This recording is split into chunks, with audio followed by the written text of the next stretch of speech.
Hello friends, আজকে আমি তোমাদের জন্য নিয়ে এসেছি বাংলা ব্যাকরণের একটি গুরুত্বপূর্ণ অধ্যায় বাক্য। তোমরা জানো মাধ্যমিকের যে সিলেবাস রয়েছে, বাংলা ব্যাকরণের যে সিলেবাস রয়েছে, সেখানে বাক্য বলে একটি অধ্যায় রয়েছে এবং সেখানে দেখবে কতগুলো উপবিভাগ রয়েছে। অর্থাৎ বাক্য যে সিলেবাসটি আছে বা বাক্যের যে অধ্যায়টি আছে সেটি কিন্তু খুব একটা সংক্ষিপ্ত নয়, অনেকটা বিভাগ আছে, ওখানে অনেকগুলো উপবিভাগ আছে। ঠিক আছে, তো আমরা আস্তে আস্তে প্রত্যেকটা ক্লাস 1, ক্লাস 2, ক্লাস 3 করে আমরা কিন্তু বিভিন্ন বিভাগগুলো বা উপবিভাগগুলোকে কিন্তু আমরা আস্তে আস্তে এগিয়ে নিয়ে যাব ক্লাসের মধ্য দিয়ে। তো আজকের ক্লাসে, আজকের সংক্ষিপ্ত ক্লাসে আমরা যে আলোচনা করব সেটা হচ্ছে বাক্য কাকে বলে, হ্যাঁ, আর কি বাক্যের যে 3টি শর্ত রয়েছে। কি কি শর্ত? যোগ্যতা, আকাঙ্ক্ষা আর হচ্ছে আসক্তি। এই 3টি শর্ত সম্পর্কে আমরা বিস্তারিতভাবে জানব। তো বন্ধুরা, চলো শুরু করা যায়। প্রথমেই ক্লাসের পূর্বেই আমরা যেটা বলে রাখা প্রয়োজন সেটা হচ্ছে কি বাক্য কাকে বলে তার একটি সংক্ষিপ্ত ধারণা আমাদের থাকা প্রয়োজন, এবং আশা করি আমাদের প্রত্যেকের রয়েছে। তা সত্ত্বেও আমি আরেকবার বিষয়টিকে একটু আলোকপাত করতে চাই। তো বাক্য কাকে বলে? বাক্য হলো কি?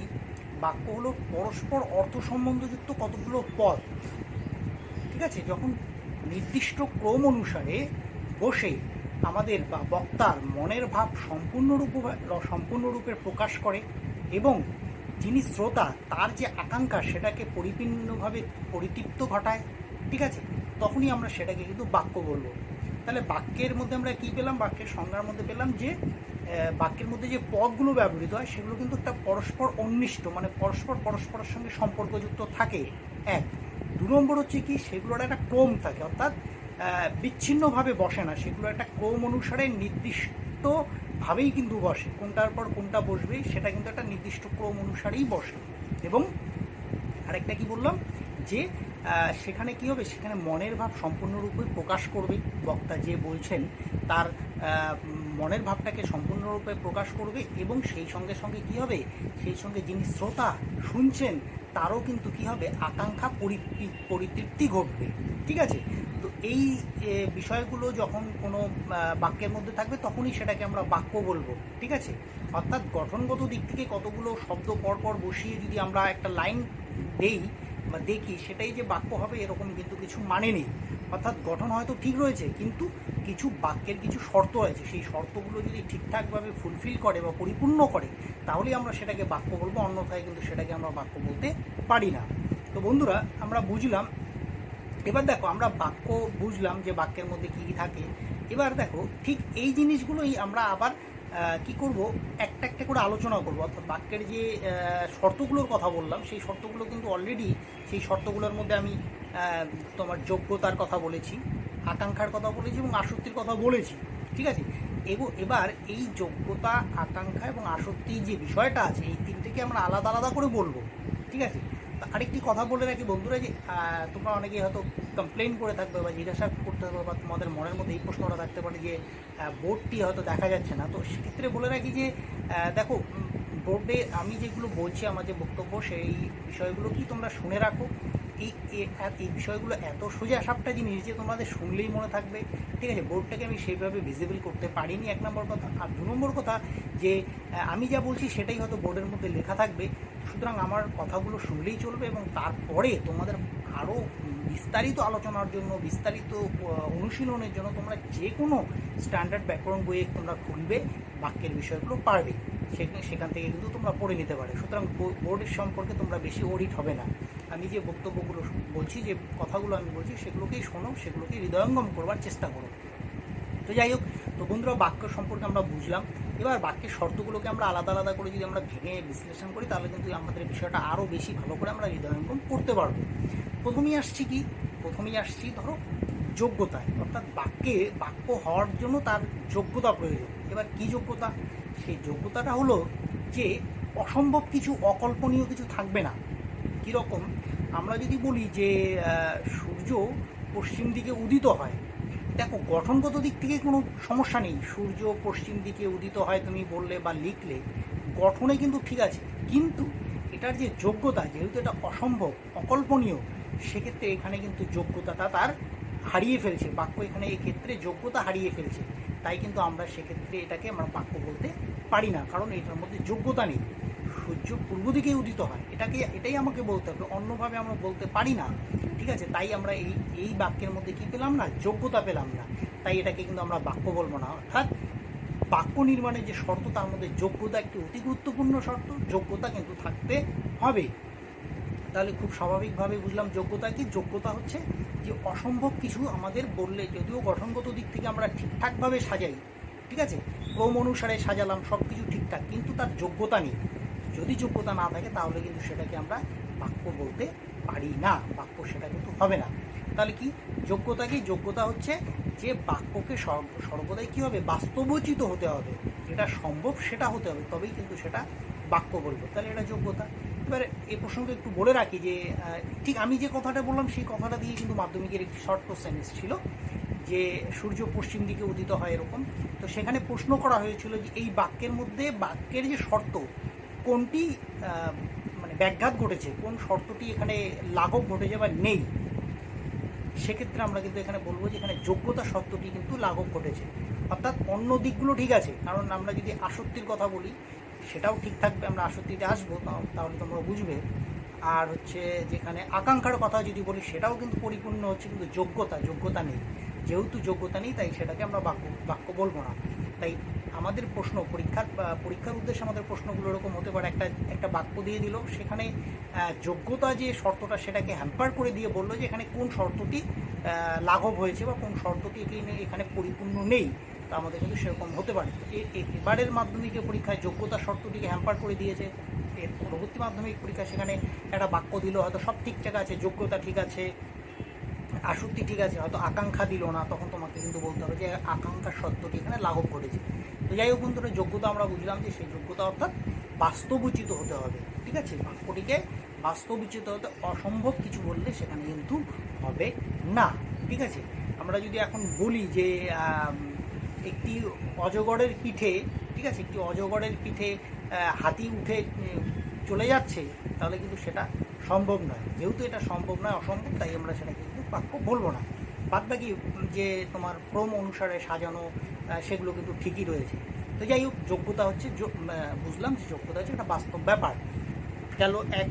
এরপরে আসছি আকাঙ্ক্ষা।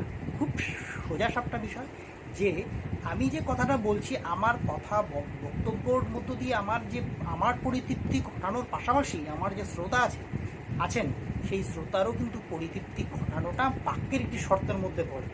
অর্থাৎ আমি যদি বলি যে আমি বাড়ি গিয়ে বলে আমি স্টপ করে গেলাম, চুপ থেকে গেলাম, তখন কি হলো, আমার মনের ভাব তো সম্পূর্ণভাবে পরিস্ফুট হলোই না, পাশাপাশি কি হলো, পাশাপাশি কিন্তু যিনি শ্রোতা আছেন তার মধ্যে তার যে আকাঙ্ক্ষা সেটাও কিন্তু তিনিও কিন্তু আকাঙ্ক্ষাটা তার মধ্যে কিন্তু রয়ে গেল, বোঝা গেল, তার মধ্যে কিন্তু আকাঙ্ক্ষাটা রয়ে গেল। সুতরাং যেহেতু শ্রোতার আকাঙ্ক্ষা এখানে পরিতৃপ্তি ঘটলো না, তাই কিন্তু আমরা সেটাকে আমরা কি বলতে পারি না, সেটাকে আমরা বাক্য বলতে পারি না। অর্থাৎ কোনো সম্পূর্ণ মানে সমাপিকা ক্রিয়া ছাড়া কিন্তু আমাদের বাক্যের পরিসমাপ্তি ঘটছে না। আর পরিসমাপ্তি না ঘটলে যেহেতু বক্তার এবং শ্রোতার কোনো পক্ষেরই পরিতৃপ্তি ঘটছে না, মনের ভাবের যে পরিপূর্ণ প্রকাশ সেটা ঘটছে না, তাই সেখানে কিন্তু কী থাকছে,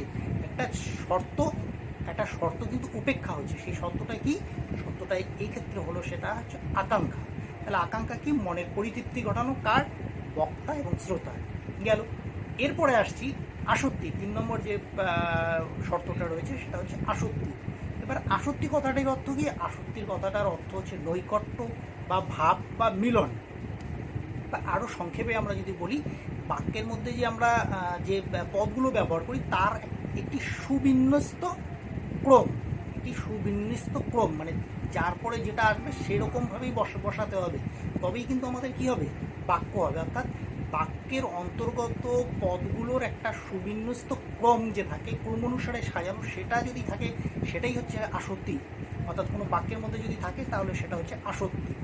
এবার ধরা যাক আমি বললাম একটি কথা, দেখো যে সে ভাত দিয়ে হাত খায়, তো বুঝতেই পারছো এটা একটা হাস্যকর বিষয়, ভাত দিয়ে হাত খায়, ঠিক আছে, বিষয়টা কিন্তু হাস্যকর। কিন্তু গঠনে যদি দেখো তুমি যদি অন্য যে পার্টগুলো আছে সত্যি সেগুলো কিন্তু ফুলফিল করছে, কিন্তু একটি পার্ট এখানে ফুলফিল করছে না, সেটি হচ্ছে কি, সেটা হচ্ছে আসক্তি। অর্থাৎ কোথাও এখানে একটু উল্টো পাল্টা হয়েছে, অর্থাৎ আমাদের যে পদগুলো রয়েছে পদের ক্রমগুলো কিন্তু ঠিকঠাকভাবে বসেনি।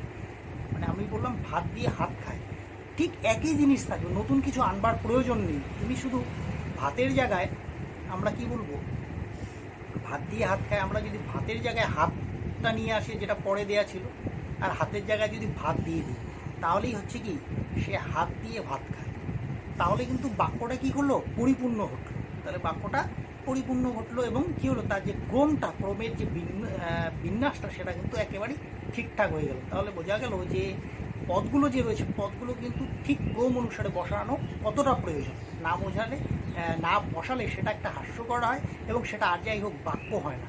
তাহলে আমরা বুঝলাম যে ক্রমটাকে ঠিকঠাকভাবে সাজাতে হবে। তো বন্ধুরা, খুব সংক্ষেপে আমরা যদি 3টা শর্তকে 3টা লাইনে বলতে হয় তাহলে বলা খুব কঠিন কিছু বিষয় নয়। আমরা প্রথমে যদি বলি যোগ্যতা, তাহলে বাস্তবোচিত হতে হবে, অসম্ভব কিছু হবে না। 1 2 নম্বর হচ্ছে আকাঙ্ক্ষা, মনের ভাব পরিতৃপ্ত করবে বক্তা এবং শ্রোতা দুজনারই। আরেকটি কি, আসক্তি, অর্থাৎ বাক্যের অন্তর্গত যে পদগুলো রয়েছে পদগুলো সুবিন্যস্ত একটা ক্রম থাকবে, অর্থাৎ ক্রমটা একটা সুবিন্যস্ত থাকবে, অর্থাৎ যার পরে যেটা আসার কথা সেটাই থাকবে। এই 3টি শর্ত, অর্থাৎ এই 3টি শর্ত যে বাক্যে থাকবে সেটাকেই আমরা কিন্তু বাক্য বলবো। অর্থাৎ আমরা বলতে পারি যে এই 3টি শর্ত সন্নিবিষ্ট হয়ে যখন মনের ভাব সম্পূর্ণরূপে প্রকাশ করছে, ভাব প্রকাশের ক্ষেত্রে যখন আমরা এই 3টি শর্তকে মেনে চলছি, তখন সেই ভাবটাকেই আমরা বাক্য বলবো। তাহলে বন্ধুরা, খুব সহজেই আমরা বুঝলাম বাক্য কাকে বলে এবং বাক্যের যে শর্তগুলো রয়েছে, প্রধান শর্ত 3টি, সেটি বুঝলাম। আরেকটি কথা এখানে বলে রাখা প্রয়োজন, সেটা হচ্ছে দেখো, বাক্য কিন্তু এরকম নয় যে কতগুলো পদকে সন্নিবেষ্টিত হতেই হবে এবং এক পদেও বাক্য রয়েছে, সেটা একটু মনে রাখা প্রয়োজন। ইংরেজি বাংলা দুটো ক্ষেত্রেই রয়েছে। আমরা ইংরেজিতে বলি কাম হেয়ার, বাংলায় বলি এসো, ঠিক আছে। এই যে এসো কথাটা বললাম, এসো একটা পদ আছে এখানে, ঠিক আছে, বা একটা শব্দ আছে, পদই বলছি এটাকে, এসো। এসো কথাটার মধ্য দিয়ে কিন্তু এসো আসলে কি একটি বাক্য। এসো কথাটার মধ্যে আছে কি, উজ্জ্ব আছে, একটা সাবজেক্ট আছে বা কর্তা আছে, সেটা কি, উজ্জ্ব কথাটা হচ্ছে তুমি এসো। তো এরকম কাম হেয়ার মানে ইউ কাম হেয়ার, তো ইউটা যেমন উজ্জ্ব থাকে ঠিক তেমনিভাবে বাংলার ক্ষেত্রেও কিন্তু এক পদী বাক্য কিন্তু রয়েছে। এসো, যাও, খাও, এগুলোতে মধ্যে কী হয়, এগুলোর মধ্যে আসলে এগুলো প্রত্যেকটাই বাক্য, এগুলোর মধ্যে কী থাকে, কর্তা উজ্জ্ব থাকে। তাহলে বন্ধুরা, বোঝা গেল আমরা বাক্য সম্পর্কে বিস্তারিত আলোচনা করলাম, 3টা সম্পর্ক সম্পর্কে বিস্তারিত জানলাম। এর পরবর্তী ক্লাসে আমরা কিন্তু বাক্যের অতি গুরুত্বপূর্ণ আরেকটি বিষয় নিয়ে আলোচনা করব, ঠিক এই ক্লাসটার পরেই আলোচনা করবো, সেটি হচ্ছে উদ্দেশ্য এবং বিধেয় নিয়ে। তো বন্ধুরা, ততক্ষণ পর্যন্ত তোমরা বাড়িতে ভালো করে প্র্যাকটিস করো, ভালো থেকো, বাড়িতেই থাকো।